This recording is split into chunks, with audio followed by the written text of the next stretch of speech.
Now that's impressive, but imagine having the same level of mastery using gear. Let's remember, Neo wasn't freezing bullets mid-air and reshaping reality from the start. He was awful, and he knew he had to level up, gain the right knowledge, and forge his own path. And right now, I'm 6 months into my mission, powered by 1,000 milligrams of juice. And today, I'll reveal how I've been doing things the safe way. So prepare yourself, because we're about to bend the rules of anabolic use. This is the surprising reality of how to run a steroid cycle for a year.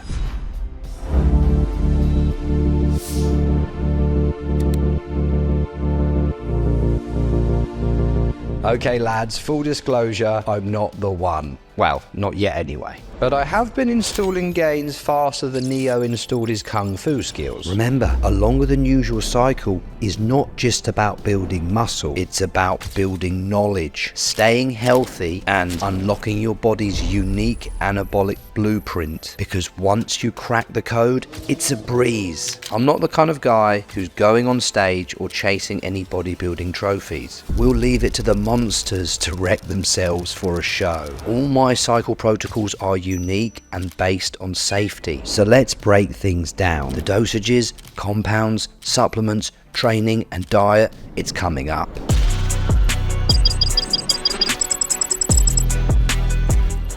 I need your clothes, your boots, and your motorcycle.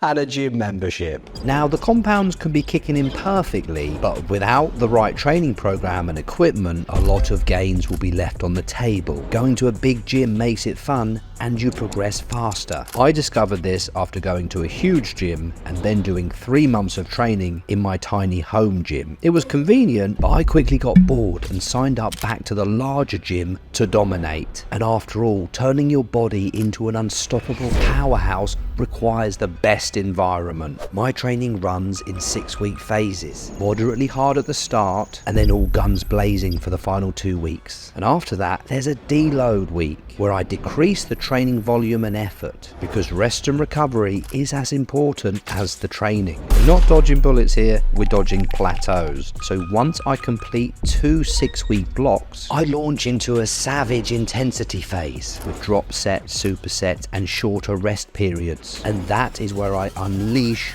maximum intensity. Now when it comes to exercises, a mix of free weights and machines is best. I aggressively sprinkle isolation exercises on everything. Wow. Here's the deal with the equipment. Free weights are great, but they lack the adjustable resistance profile of cables. As cables provide constant tension, they are excellent for injury prevention and also consistent muscle engagement. On the other hand, with dumbbells, when you go heavy, this can become a limiting factor.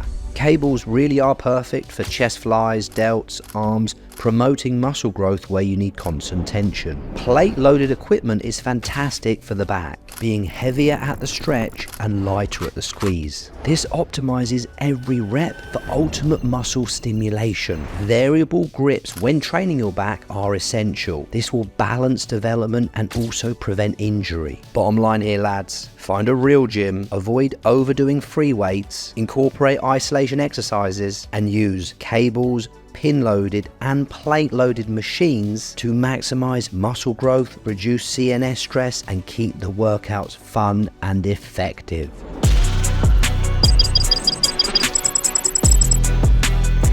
Let's talk about all my unsung heroes. They were the supplements that I used to keep me safe and avoid side effects. My regime was built around monthly blood work, which kept everything balanced. Multivitamins, I see this as nanotech armor, just like the stuff that Tony Stark used in Iron Man. Pretty cool, isn't it? Vitamin D gives me strong bones, so even Wolverine would be jealous. Excuse me, I'm Eric Lensher. Sounds like Xavier. Go f*** yourself.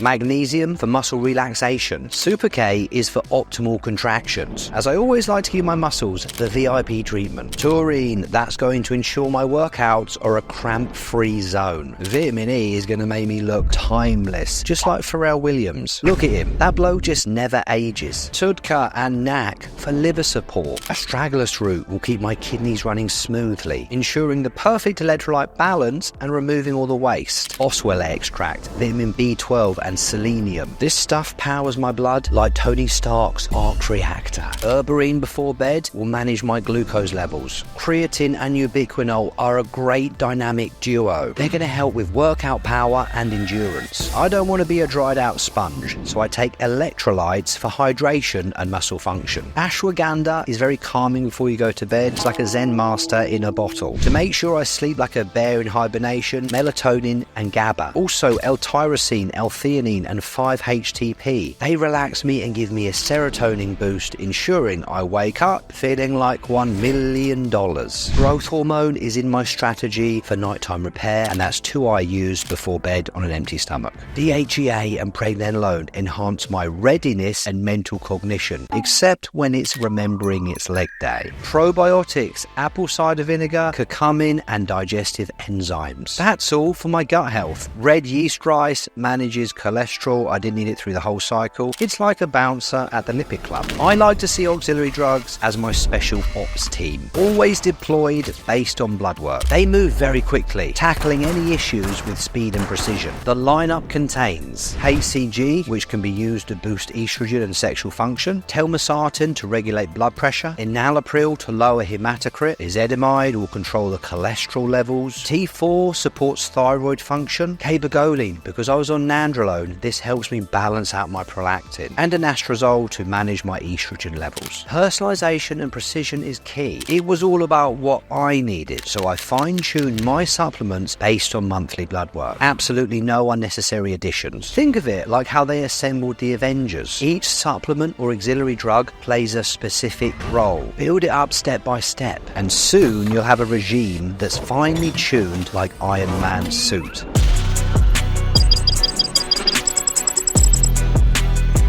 Now, when it comes to anabolics, I approach my mission like an aeroplane taking off, not a rocket launch. It took 5 months to reach these doses. Some guys blast off so fast they hit the same amounts in 5 weeks. I see dead people. The faster you escalate, the more stress you put on your body. I kept my estrogen around the 30 to 40 picogram mark. This was crucial and helped me dodge all the common side effects, acne, libido problems and gyno. A huge hurdle when taking steroids is not knowing the compounds well enough, which will always lead to failure. I know the steroids I'm stacking like it's the back of my hand. Wait a minute, what is that? Because if you ain't sure about the compounds, it's like a jealous family member sabotaging your gains. The next thing you know, they stab you in the back. Never send a human to do a machine's job.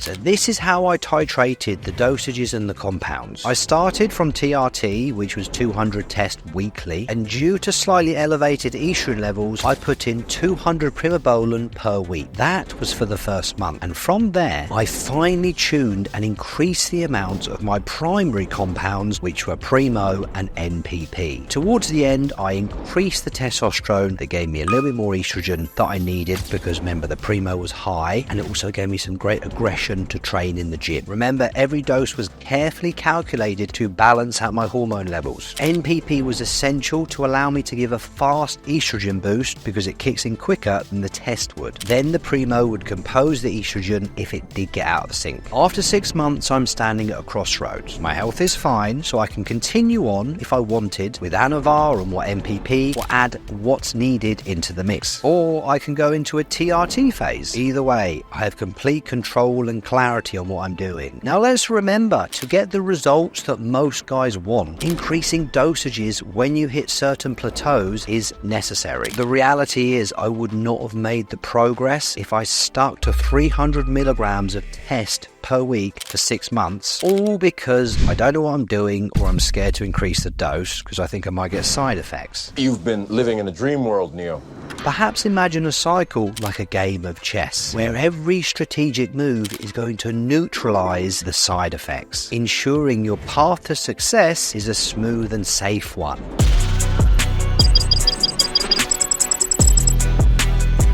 In the Matrix, Neo was faced with a choice: select the red pill or the blue pill. And when it comes to diet, the red pill is going to represent calorie targets, balanced nutrition, and avoiding too much sodium, because this is going to put the body in optimal fashion. On the other hand though, the blue pill symbolizes inconsistency, junk food, not tracking anything, and overall metabolic chaos. And the result is a downward spiral of poor health. In my cycle, I obviously chose the red pill, didn't I? And I was rewarded with explosive gains and boundless energy in all areas. If I'd gone for the blue pill, I'd be signing up for water retention, high blood pressure, and overall havoc, turning my cycle into a complete nightmare and health risk. So with that being said, what's it going to be, lads? Are you going to go for the blue or the red? Because this choice is going to make or break the mission. Now, if you think you've been winging it and you want to do things right and you think you might need some help and guidance, you can reach out. There's a link below this video, and if you hit that link,